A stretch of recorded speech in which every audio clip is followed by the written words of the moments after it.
Jorge, buen día. Hola, Ciro, buen día, ¿cómo te va? ¿Los claros o los... ¿Qué tomamos, los claros o los oscuros del domingo? Pues tú escoges. No, venga, sírvase. Mira, lo primero yo creo, claro, es que López Obrador sí aumenta enormemente su votación, Ciro. Si lo tomas en general los 4 estados, o solo el Estado de México, o incluso solo Coahuila, donde si no me equivoco su candidato creo que llega hasta 14%. Un poquito menos, como 12. 12%. En un estado donde no tenían nada, donde la izquierda no existe, sí, y nunca ha existido, digo, salvo aquellas jornadas memorables de Cuauhtémoc Cárdenas a principios del 88 en la zona coahuilense de la Laguna, en Francisco y Madero, Matamoros, etcétera. Bueno, la verdad es que la izquierda en general nunca ha tenido presencia en Coahuila, y menos Morena. Como lo mires, desde donde lo mires, López Obrador realmente saca una enorme cantidad de votos y avanza muchísimo. No en Veracruz, en Veracruz pierden respecto del año pasado, es cierto, que habían tenido mejores resultados. Pero fíjate, es interesante el caso de Veracruz, ya que lo mencionas, Ciro. Creo que sacaron 20% el año pasado y esta vez sacan como 17%. No, sacaron 28%, tuvo Cuitláhuac García, y esta vez apenas arañaron el 20%, creo que ni llegaron al 20%. Pero, digamos, entre 20 a 28 en lugar de 17 a 20, tienes razón, pero lo que me parece interesante es que sin el supuesto subsidio de Javier Duarte, de todas maneras sacan casi un poco menos de 20% del voto, porque te acuerdas que el año pasado todo el mundo insistía, y quizás con razón, que hubo una especie de apoyo, subsidio, como le quieras llamar, de Duarte a Morena, a Cuitláhuac, como candidato de Morena a la gubernatura. Pues esta vez desde Guatemala creo que ya habrá sido un poco más difícil, ¿no? Sí. Lo del subsidio. Bueno, entonces creo que sí, ese es un primer dato, pues bien importante, que es difícil de discutir, ¿no? El PRI, lo que es notable en el Estado de México, lo ha subrayado muchísima gente, no es nada original, digamos, pierde la mitad de su porcentaje. En votos absolutos es menos quizás, pero baja del 65% de Uriel hace 6 años a 33% del Mazo ahora. Es una caída a la mitad. Realmente, si alguien... Y en votos efectivos es 1 millón de votos menos. 1 millón de votos. Alguien dice hoy, no recuerdo quién, que gastaron el triple y sacaron la mitad. Pues sí es una productividad o eficiencia del gasto lamentable, ¿no? Si eso le pasara a la inversión pública o a un empresario en su empresa, pues lo corrían, porque realmente es un resultado muy negativo. Y luego tenemos el tema del PAN, donde sí me parece que es donde se va a jugar lo más interesante en estos próximos días y semanas, sino porque tú sabes que no es santa de mi devoción por muchas razones, pero Margarita Zavala en esta ocasión creo que tiene razón. ¿Coincides con lo que nos acaba de decir Germán Martínez hace un rato? De alguna manera, sobre todo en cuanto a los tiempos. O sea, es aberrante que Anaya y los demás se apeguen a esta lectura legalista absurda mexicana de los tiempos y la ley y todas esas idioteces, que se autoimpongan un debilitamiento en la contienda con López Obrador y los demás. Como que, ¿por qué? Entiendo que Enrique Ochoa lo haga, él no le queda de otra, primero porque no lo decide él, lo decide Peña, y dos, porque los priistas así son, no pueden hablar más que en ese lenguaje acartonado de que los tiempos los dicta la ley. Bueno, o sea, es imposible, así les va.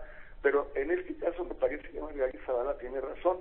Lo que le conviene al PAN es abrir su proceso lo más rápidamente posible, hacerlo lo más transparente y, digamos, masivo posible, de la misma manera que lo hicieron en 2005 y luego en 2011. En 2005, pues, les permitió con ese proceso ganar la elección del 2006, y en 2011, pues, con Josefina Vázquez Mota no había manera de ganar en ninguna parte nunca, y ya lo volvimos a ver. Pero sí me parece que ahí se está dando unas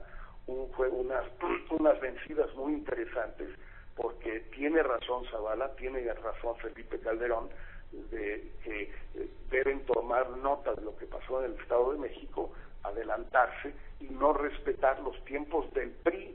La ley permite muchas cosas, tan las ha permitido que las primarias del PAN del 5 y del 11 fueron, si no me equivoco, en septiembre o en octubre de esos 2 años respectivamente. La del 2005 sí, la del 2011 al contrario, se fueron hasta muy tarde, se fueron hasta febrero, cuando ya estaba Enrique Peña Nieto, no se diga Andrés Manuel López Obrador, se tardaron se tardaron muchísimo. A diferencia del 2005, donde a diferencia del 5, la de Felipe Calderón contra Santiago Krill, que fue, si no fueron 2 votaciones. 3, bueno, fueron en realidad 2, porque la tercera ya llegó, ya estaba ganada, ¿no? Ya estaba ganada. Ya no le alcanzaba a Santiago. La primera fue a principios de septiembre. Septiembre, octubre, por ahí, sí. Exacto. Entonces, a mí me parece que hace mucho más sentido, tiene mucho más sentido empezar esto ahora y aprovechar que va a haber un silencio del PRI. El PRI no se va a mover todos estos meses porque Peña no quiere que se muevan. Hijo, ¿quién sabe? Bueno, a lo Habrá mejor que ver. Es buen planteamiento el tuyo, lógico, parecería, vaya, muy bien, muy lógico, muy documentado, pero, híjoles, quién sabe, Jorge. No, cómo están las cosas. Razón, mira, sí. El PAN y López Obrador tienen una propensión a la autodestrucción que a veces es pues casi hasta diabólica, ¿no? ¿Qué diría Freud frente a todo esto, no? López Obrador ya eso lo hemos visto muchas veces, pero el PAN también a veces hace lo mismo. Su comportamiento en el Estado de México desde principio a fin es incomprensible si se trata de un partido que quería ganar. Si se trata de otra cosa, pues ya veremos. Pero por ahora me parece un comportamiento incomprensible. Y bueno, habrá que ver también qué resulta en Coahuila, porque pues ahí hay una tentación muy grande, ¿no? Sí, vamos a ver. Muy grande para Peña. No, pero más que una tentación, yo lo primero que señalaría ahí es otra vez el primitivismo, ¿no? El primitivismo político. ¿Cómo es posible que cuando vemos PREPs que funcionan casi a la perfección, Veracruz, qué ejemplo dio, no sé si te metiste al PREP el domingo en la noche, impresionante, a las 10 de la noche, además fueron elecciones de presidencias municipales, prácticamente a la presidencia municipal, a la alcaldía que entraras, iban en 80 y tantos, en 85, 90%. Bueno, los coahuilenses, los avanzados, los desarrollados coahuilenses, los urbanos coahuilenses, dejaron su PREP en 72%, porque el 28% de las casillas, según la presidenta, pues o no estaban llenos, o eran confusos, o tenían el acta de fuera. ¡Qué vergüenza! Buena parte de lo que estamos viendo en Coahuila es porque ni siquiera llegó a 3/4 partes de los votos el PREP, y ahora hay que esperar hasta el domingo. Ya no, con es toda la desconfianza. Poco creíble todo eso. Alegan ellos que como fueron 3 elecciones simultáneas, venga. Pero eso ha habido en otras partes también, y sobre todo Coahuila es un estado donde una gran parte de la población se concentra en solo 4 ciudades: Saltillo, Torreón, Ciudad Acuña y Piedras Negras. Entonces no es que sea tan difícil tampoco. Se entiende que hay algunos municipios en el Cerro que se tarden, pero eso es cierto en muchas partes de la República. No el 28% de... Sí, no hay una buena explicación, y eso hace que pues esté generando una vez más la suspicacia, y que por tanto la tentación de una concertación a la antigüita pues sea muy muy fuerte. Espero que todo el mundo resista esa tentación, pero ya veremos. Muy bien, pues vamos a tener buena tela en los próximos días. Jorge, muchas gracias. Gracias, Ciro, un fuerte abrazo. Gracias a Jorge Castañedo.